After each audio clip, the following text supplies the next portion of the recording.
Bienvenidos a esta lección donde hablaremos de las clases abstractas e interfaces en Java, un mecanismo muy útil para forzar ciertos comportamientos entre clases. Usaremos diagramas de clases UML para representar el uso de clases abstractas e interfaces, así como su implementación en código con ejemplos. Vamos al contenido. En programación orientada a objetos, existen clases abstractas e interfaces. Una clase abstracta es aquella que posee al menos un método abstracto, es decir, un método que se define pero no se implementa. Hay que recordar que un método tiene dos partes importantes, su firma y su implementación.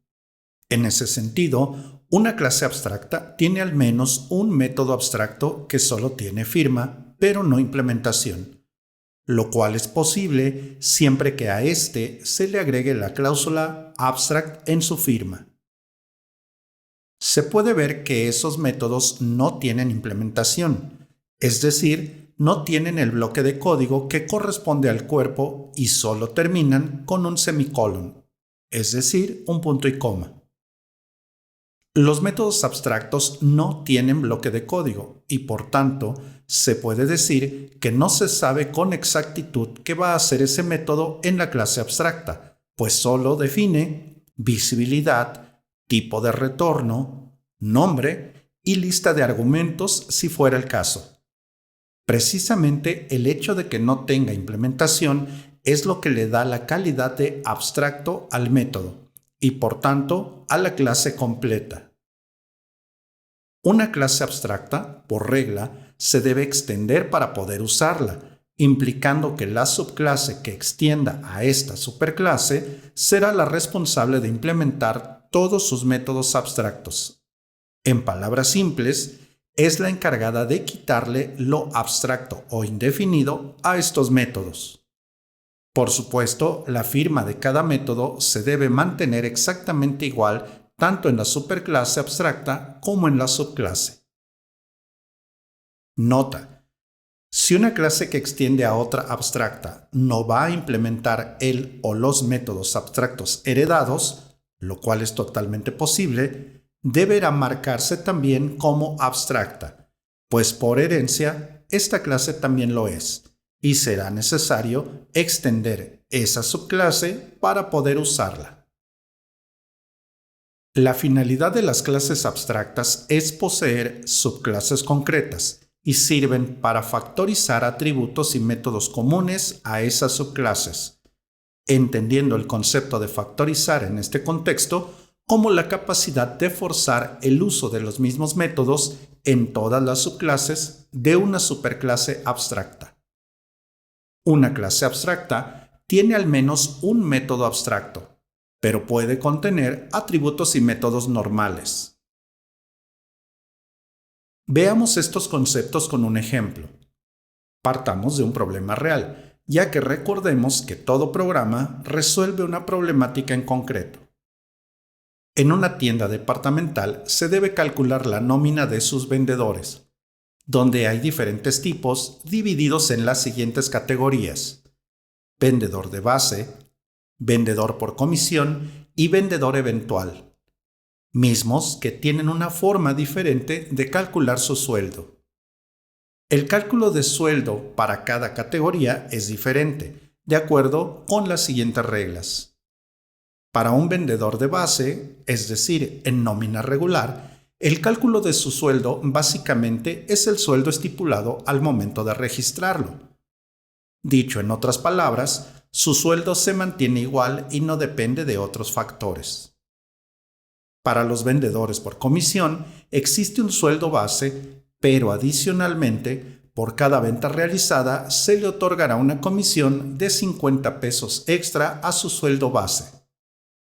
En el caso de los vendedores eventuales, estos reciben también un sueldo base, pero reciben adicionalmente un pago de 100 pesos por cada día trabajado. Con estas consideraciones en mente, veamos una aproximación al código que resuelve este problema. Con un diagrama de clases, podemos representar cómo quedaría la jerarquía de clases que intervienen en el programa. En él se puede ver que hay una superclase agrupando todos los elementos comunes y, posteriormente, se extiende a subclases más específicas con atributos propios. En el programa Nómina versión 1 podemos observar la implementación en código de cada clase y una clase de prueba. En primer lugar, tenemos la clase vendedor, misma que se define de la siguiente manera. La clase contiene dos atributos privados y un constructor que requiere los valores para esos atributos, así como un par de métodos getters. Adicionalmente, se implementa un método genérico que se llama calcula sueldo, que, a este nivel de generalización, solo devuelve el sueldo asignado. También se tiene una clase que representa a los vendedores base. En ella se puede ver que extiende a la superclase vendedor y agrega un atributo adicional llamado departamento. En los métodos que contiene se puede ver el constructor que solicita los dos parámetros de vendedor más el valor del atributo local. Adicionalmente, vemos que se sobrescribe el método calcula sueldo, mismo que para los vendedores base regresa únicamente el valor de sueldo asignado sin modificación alguna. En el caso de la clase vendedor por comisión, en su código se observa que también es una subclase de vendedor, pero en este caso se agregan dos atributos, una variable llamada venta realizada y una constante llamada comisión por ventas, que tiene un valor de 50, que representa el monto por comisión para este tipo de vendedor. La clase incluye un constructor solicitando los valores de nombre y sueldo base que pertenecen a la superclase, así como el valor para el atributo local. Se puede ver que se sobrescribe el método calcula sueldo para que regrese el sueldo con base a las reglas para este tipo de vendedor, el cual se debe calcular sumando el sueldo base más el resultado de multiplicar el número de ventas realizadas por la constante definida. Del mismo modo, la clase vendedor eventual es también una subclase de vendedor y agrega dos atributos locales, la variable días trabajados y una constante sueldo por día con el valor inicial de 100, que representa el pago por día para este tipo de vendedor. Se incluye un constructor que solicita los dos valores para el constructor de la superclase más el valor del atributo local.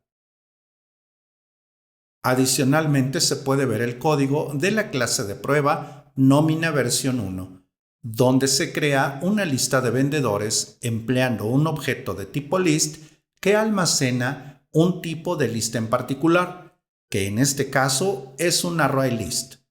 Esto solo para no olvidar que podemos usar polimorfismo en nuestro código, además de representar una manera profesional de exponer un objeto de tipo lista genérica independientemente del tipo de lista en particular que contenga, que podría ser un ArrayList, un linked list, etc.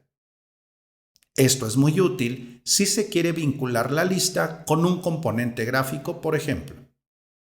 Una vez creada la lista vacía, se agregan tres objetos, uno de tipo vendedor base, otro de tipo vendedor por comisión y finalmente uno de tipo vendedor eventual, proporcionando sus correspondientes valores en sus constructores. Adicionalmente, se crea una variable llamada nómina, que servirá para almacenar la suma de sueldos a pagar.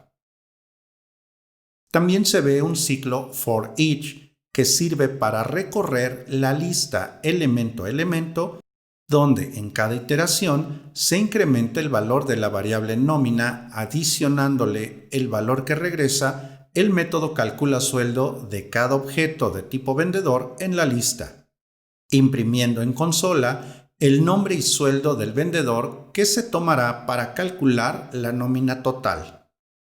Finalmente, se imprime el valor acumulado de la variable nómina para saber a cuánto asciende el monto de esta.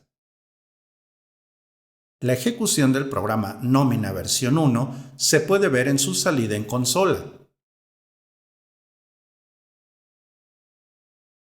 Ahí se puede ver que el programa compila sin problemas y que su ejecución transcurre sin contratiempos.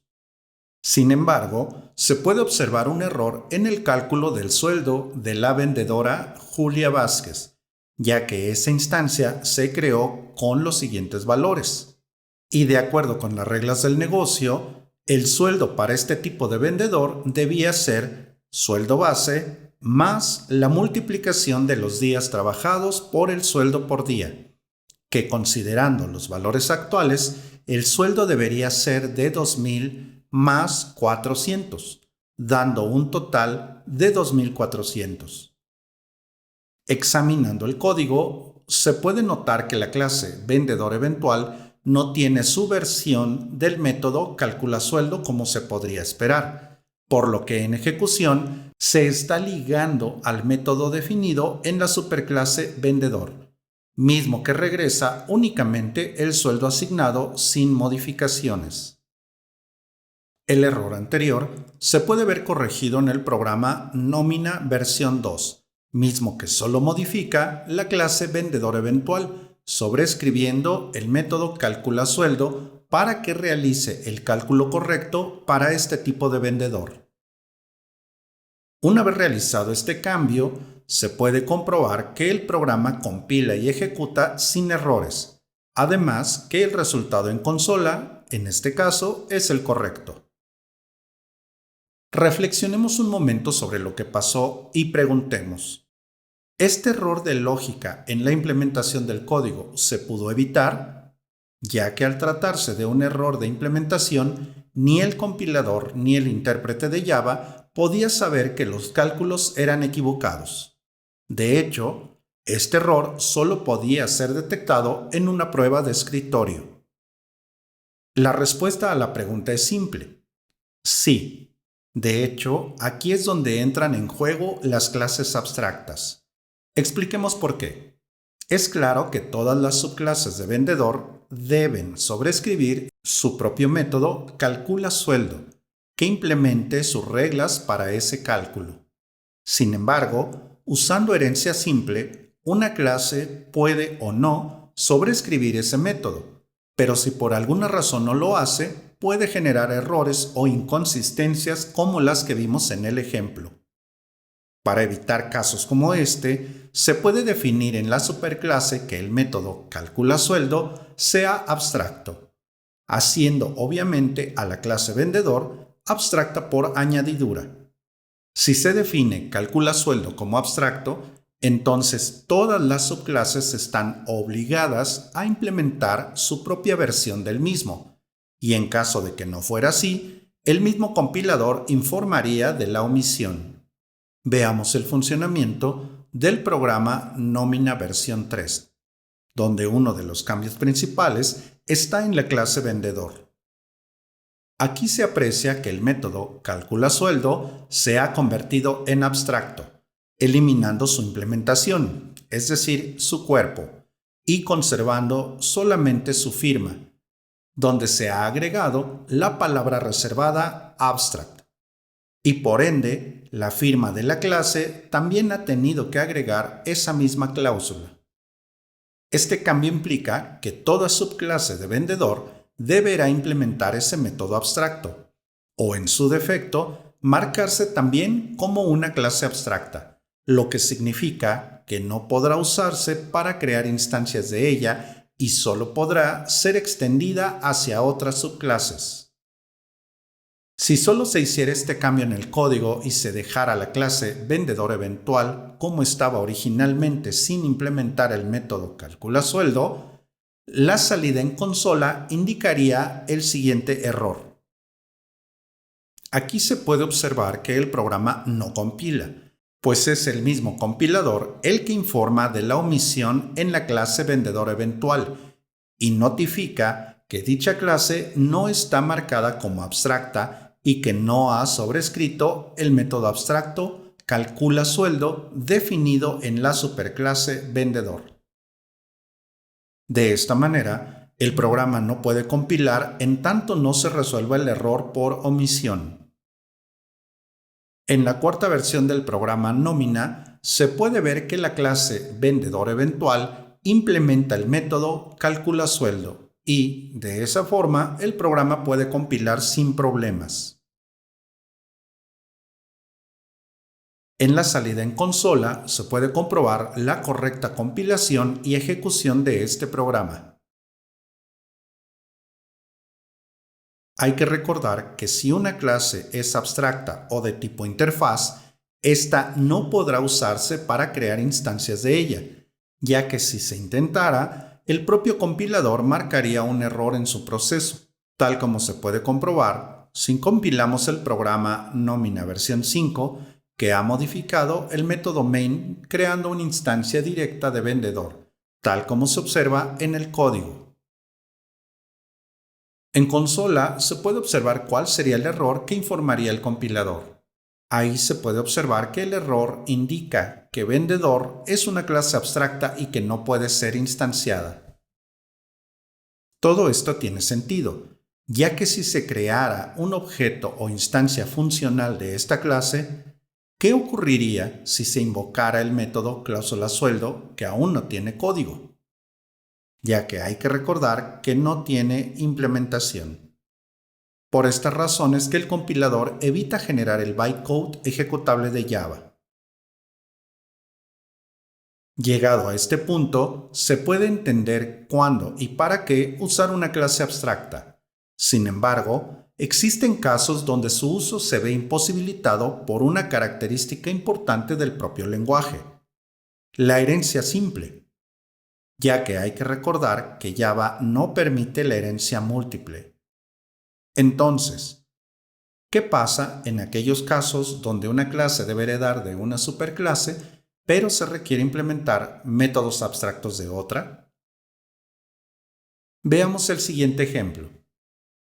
En este diagrama se puede ver que la clase vendedor base extiende a la superclase vendedor, pero también hereda o extiende a otra nueva clase, contribuyente, pues todo trabajador en nómina general debe pagar impuestos sobre la renta, ISR, caso que no se aplica para otro tipo de vendedor.